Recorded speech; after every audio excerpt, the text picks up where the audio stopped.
Welcome to Waiting in Line. The show before the show. Faux show! This week we revisit an American classic. The action movie. Summary. Gerard Butler stars as Mike Banning, the badass ex-special forces with a heart of gold and a tainted past. Because of a judgment call that he makes, which ultimately leads to the First Lady's demise, he is relieved of duty from the President's detail. And now, 18 months later, he seems to be the only one capable of stopping a terrorist attack on the White House. Sir, there's been an intrusion. Let's go, move. The most protected building on Earth. If you attempt to retake this building, I will execute Your Commander-in-Chief.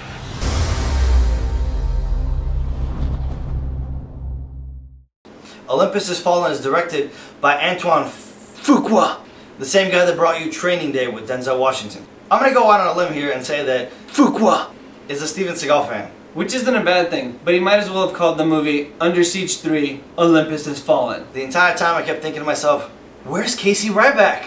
All in all, I enjoyed the movie quite a bit. It's like 300 meets Under Siege. With all due respect. At the White House. The cons! Just like in every movie, there are certain things you can overlook.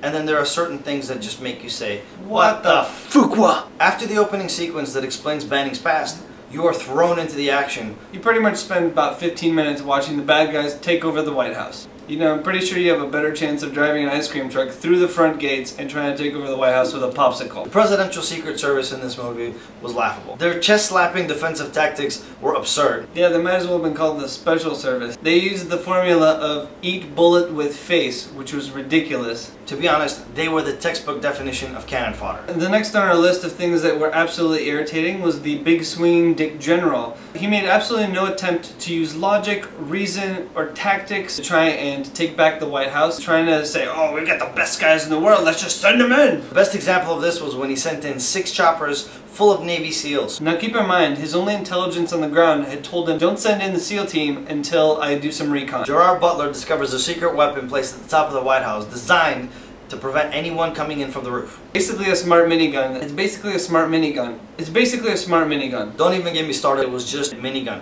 There were no lasers, there's nothing fancy about it. Really, the best you could come up with is a stupid minigun. What happens when 5 of the 6 helicopters get shot down?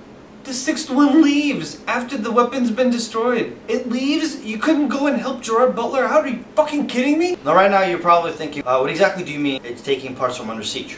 One of the first scenes that was taken directly from Under Siege was a scene where Gerard Butler calls from the White House to the crisis room in the Pentagon. They all pick up the phone, and before they talk to him, they put him on hold and they go, Can we trust him? Under Siege had Tommy Lee Jones. In this movie, you have the bad guy from Fast and the Furious. I thought he was pretty good. I actually kind of like that guy. He's kind of scary.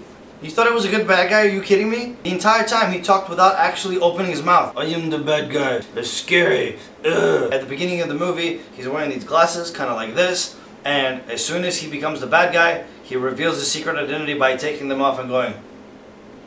One of the things that you can't look past is the crappy CG. It was terrible. It looked like a student project rather than a full production film.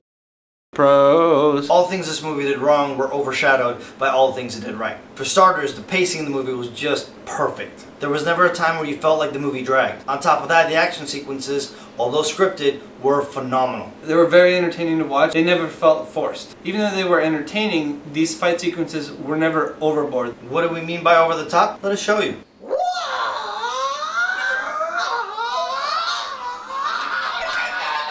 One of my favorite things in this movie was the fact that the president in charge was played by Morgan Freeman. There needs to be a clause added in the Constitution that says, whenever we're on the brink of war, Morgan Freeman is to be leader. This movie plays really well into your patriotism. The fact that the American flag was plastered everywhere and everyone was screaming America was great. It made you feel really good about this country. One of the things that played against it, they had way too many scenes where they had the terrorists taking down the flag, the stomping on the flag. It was just a whole lot of like, oh, fuck you, America. And then it kind of makes you feel like, oh no, fuck you back, terrorists.